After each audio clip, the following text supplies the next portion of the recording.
All right, starting up in three, two, one.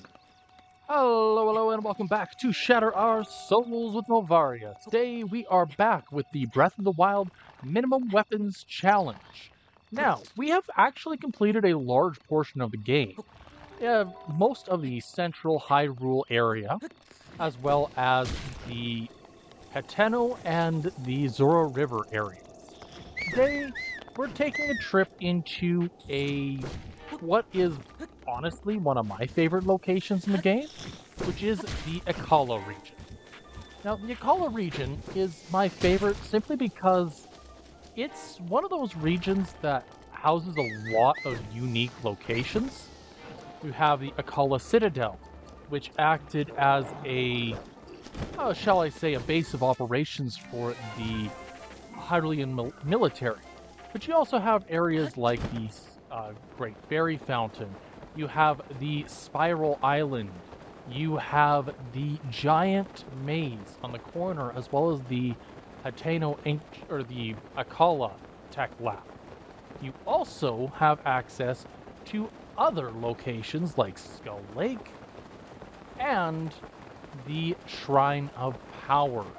All these locations are important for the total goal of beating this game. But the thing is that this area is absolutely packed to the brim. But I want to focus more exclusively on Akala Citadel specifically. So the Citadel was a military base.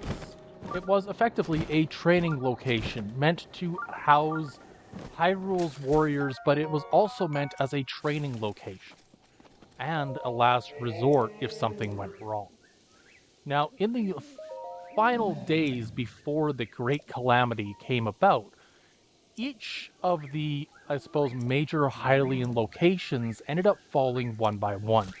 Starting, of course, with areas like Hyrule Castle, where the Guardians sprouted out from to begin with, and kind of expanding from there. Now, areas like Central Hyrule had been greatly affected by it, as well as the area south of the, of Kakariko Village. The reason why Kakariko and that area was affected, as that was where Zelda and Link's final stand was prior to both of them falling. But Akala Citadel's falling had a lot more dramatic implications than I think a lot of people realize, because it falling marked the turning point in the Great Calamity War, shall we say. And it's not a good turning point, shall I also mention. In Age of Calamity, this battle is seen as a last effort, a moment to turn around the tide of battle and really get people back on the right page, getting everybody working together again. That was the goal of the battle in Age of Calamity. But in this specific timeline, they didn't have the second batch of sages and individuals from the future that exist in this time period of Zelda to be able to fight alongside Link, Zelda, and the like. The result being is that the Akala Citadel fell rather handedly.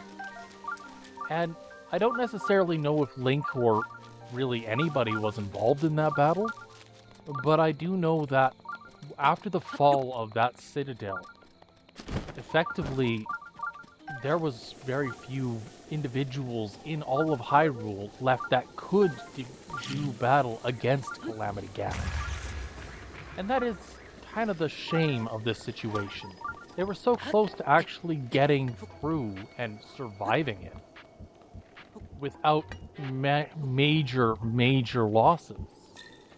And around the middle of the war is when they really started to turn around, where individuals like the four champions fell like flies, where individuals like Impa and Zelda had to make final stands. And that's kind of the wondrous part of this time period. We do get glimpses but nothing that truly sets the stage for a definitive statement. It's always made with this level of conjecture. There's an idea of what happened, but no definitive proof. Speaking of ideas of what happened, I've heard a lot of things lately stating that Hyrule in this time period used to be underwater. I don't disagree with this statement. I don't disagree with this particular set of statements in any way, shape, or form. But there is more at hand than just odd pieces of information left, right, and center. The main thing that people bring up is that the Colossus skeletons typically end up being more serpentine in nature, more like giant fish or whales. And this is a rather interesting distinction because if we are to assume that they are whales or something of that nature, then you're going to have more aquatic life. And maybe Hyrule used to be in a basin off to the edge of the ocean. But a far more likely answer in my mind is that it had the same makeup as our Earth. That for 1 million or so years, the entire planet was just submerged. I know they really need to make these armors bomb-proof. I'm really struggling with that. But theoretically, if we were to go with that mentality, the rise and fall of water over time wouldn't necessarily mean much. Just an evolution of the planet or the place where Hyrule is located over time. And let's be honest, Hyrule has changed, 20 different times in the case, in the entirety of the series, and even the new Zelda Echoes of Wisdom has Zelda having rock salt, despite it being in a timeline that had nothing to do with Wind Waker. So there are positives and negatives that need to be accounted for in this particular statement. I don't know. I personally think that it's Hyrule, and there doesn't need to be a connection to anything. See, the thing about video games is that none of them exist in a vacuum. One of my favorite series is the Tales of RPG series. And there's dozens of games, but most of them have no connection to one another, or if they do, it's vague references pointing at a specific character from this time period or that time period. And sure, you could sit there for hours on end speculating and trying to tie these games together, but it's next to impossible to do so in a way that is actually definitive. And truthfully, all video games have a level of continuity that comes with them. Lego Star Wars The Complete Saga has Indiana Jones as a playable character. Like, it's much more than what meets the eye. I do believe that we end up missing that a lot of the time as gamers, as we're trying to piece together these grandiose theories about where the franchises can come from or will be going. Now, this isn't to say that I don't like a good theory, but I do believe that we need to acknowledge a spade for a spade. We don't always need to find every connection. Now, this all being said, if I could make a single theory about The Legend of Zelda Breath of the Wild, it wouldn't necessarily be about the timeline or anything of that nature. It would more likely be about how Link doesn't seem to have the Triforce of Courage. How this version of Link is by far and away far superior to many other Links in terms of combat prowess, but lacks what supposedly defines the spirit of the hero. In this statement, you could theoretically say that any individual soldier or any individual person could be Link. Speaking of the Triforce of Courage, and the Triforce as a whole, I've been doing a lot of thinking on it, and There are some things that I really like about the Triforce, and there's some things I really dislike. I love the idea that if you can combine all pieces of the Triforce into one centralized location, one single person, and wish upon the Triforce to make anything you want a reality. If one of a pure heart and open mind were to grab hold of it, that Hyrule would be given a paradise. But if one of ill intent got a hold of the Triforce, the world would be plunged into chaos. And we do see bits and pieces of this. But starting with that aspect of it, Demise wanted the Triforce, probably for personal gain if we're being honest. But Demise wanted it for personal gain. Girahim wanted it to bring back his master. Link wanted it to destroy Demise.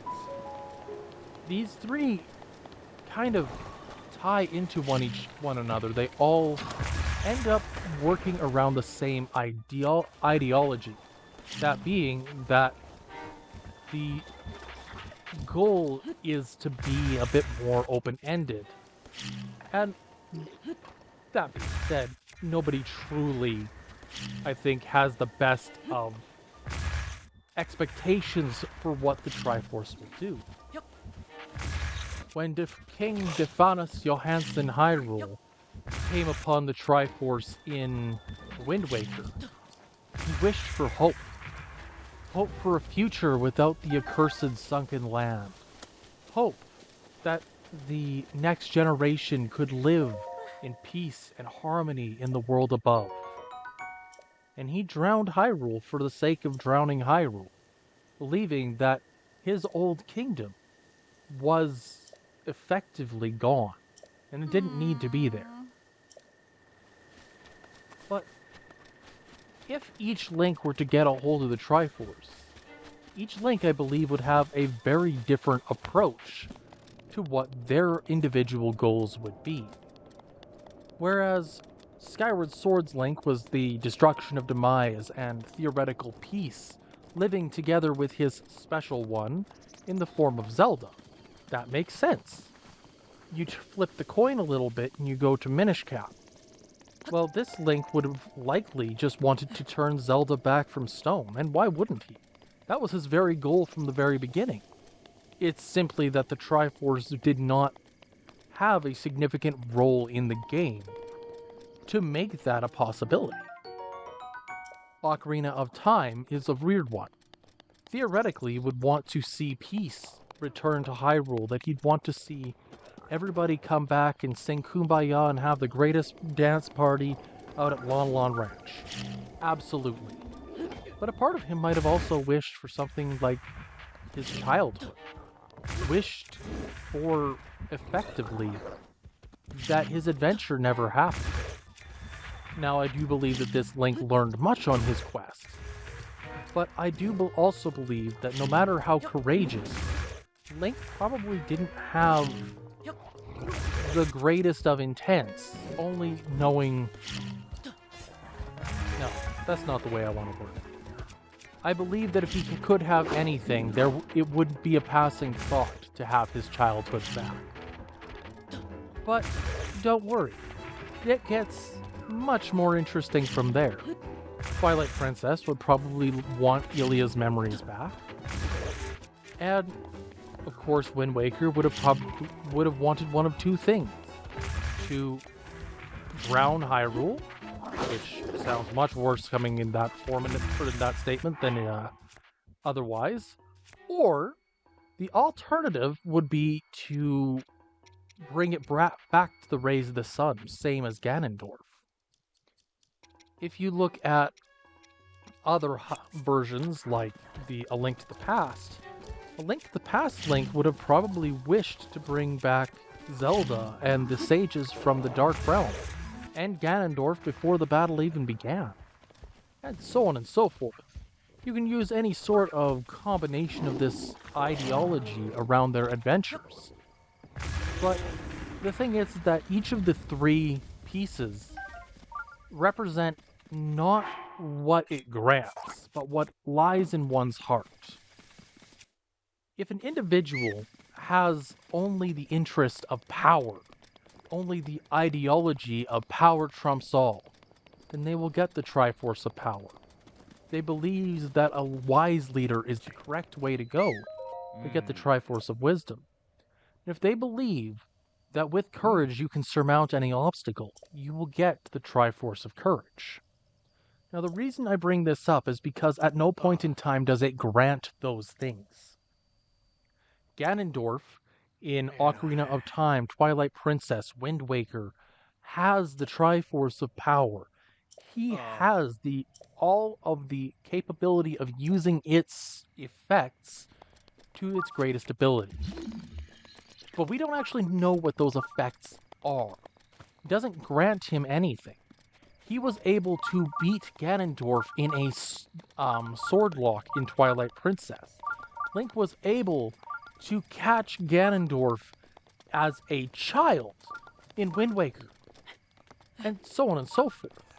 Zelda has the Triforce of Wisdom, which is granted to her as a direct result of just who she is, the princess and or queen of Hyrule. And the thing is that each Zelda has some level of a intelligence to them. They always have something to them. They are wise, they are knowledgeable. But again, it doesn't grant them that wisdom. It doesn't grant her that knowledge. What it is an acknowledgement of that.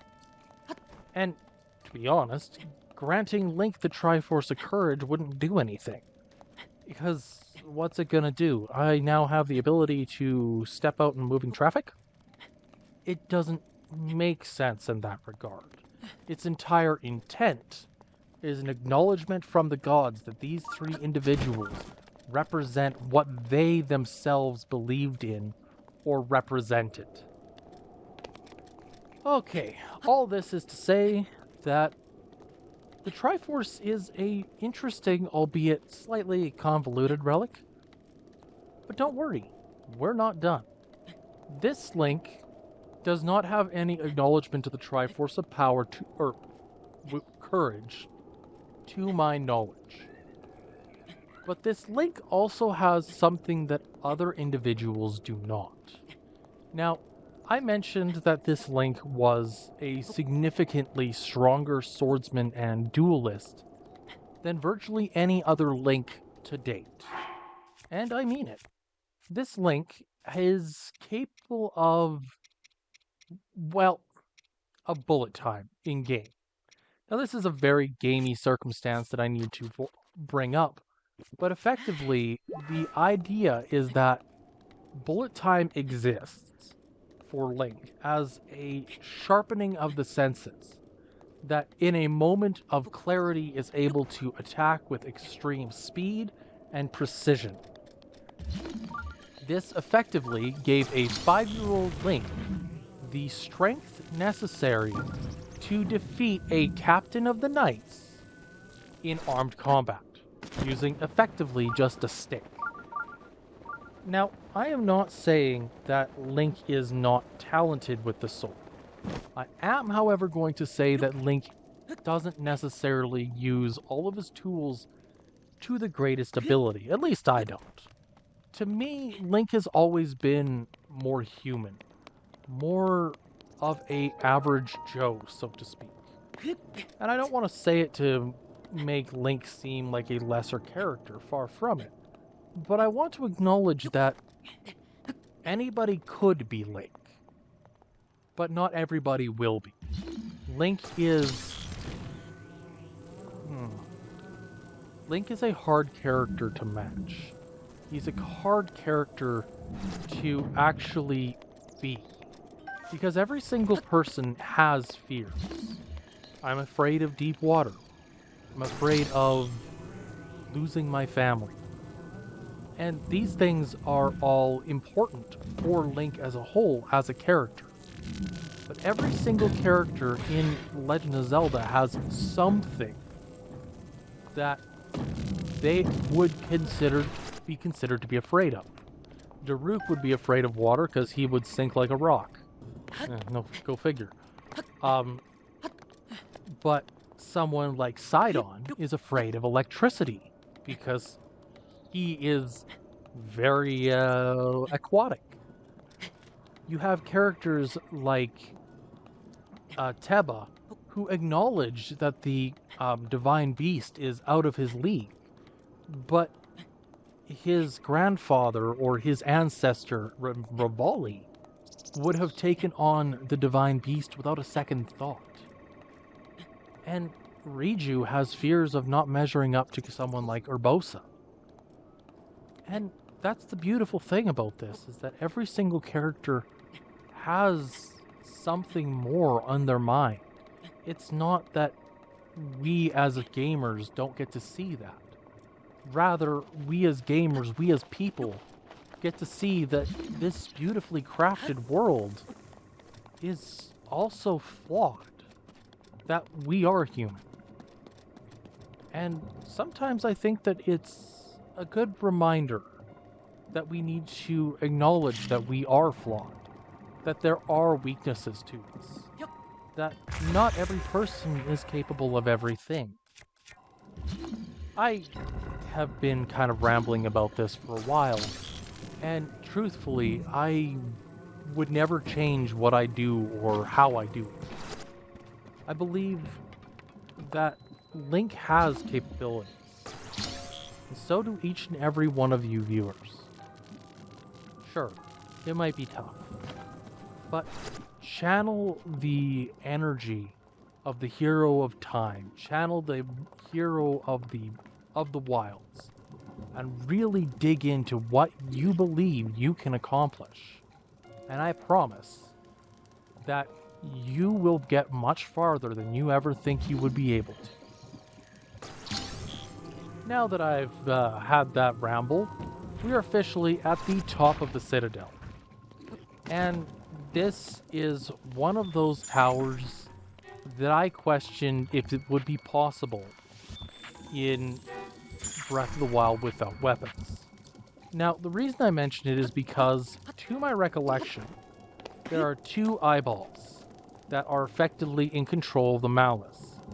One for an entrance to the tower itself, and one to allow the player or Link to start climbing it. However, it has been a long time since I have completed this tower at all, and even longer since I have completed it without Rivali's Gale. So I have no idea exactly how I'm getting through this, only that it is possible, if only just.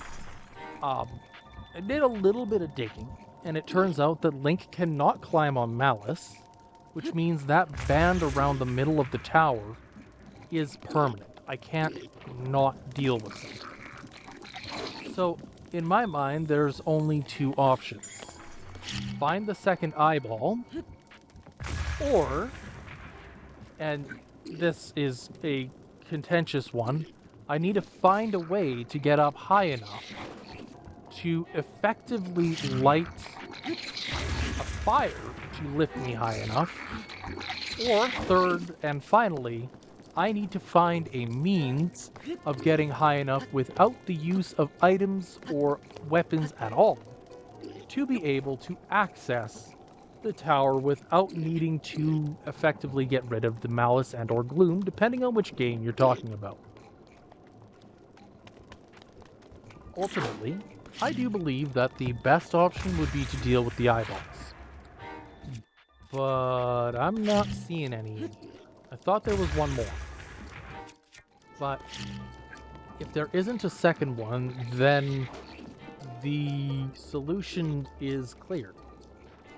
I gotta get high. And getting high I shall. Climbing through the interior... I'm sorry, what? I got stuck on level geometry. And I think, in many ways, to acknowledge that we all have a little bit of each piece of the triforce in us. There is something that every single person will acknowledge. It is that you need to be smart about how you solve problems. You need to have the strength and perseverance to get through many situations. we also need the courage to just start. Now, if you are curious, at one point I started up a YouTube channel. I was in my teenage years. I was kind of a silly individual and trying my damnedest to effectively make a channel to function. And I made a channel which is still available today called Gamer Guy and Longshot. Oh my goodness, it was awful.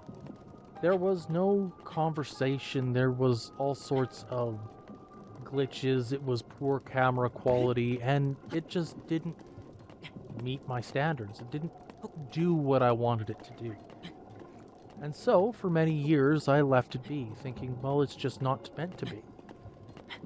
And I came across a AverMedia 2 Plus capture card and said, okay, cool. Let's see if I can do this again. And sure enough, here we are, 2 years later, with a channel that is surviving. And I wouldn't have been able to get to this point without some level of courage and to actually do what I'm doing. And I do believe it took a little bit of wisdom to count my, or to not try to force the systems that I had working prior to work. Anywho, I hope you all have a good one.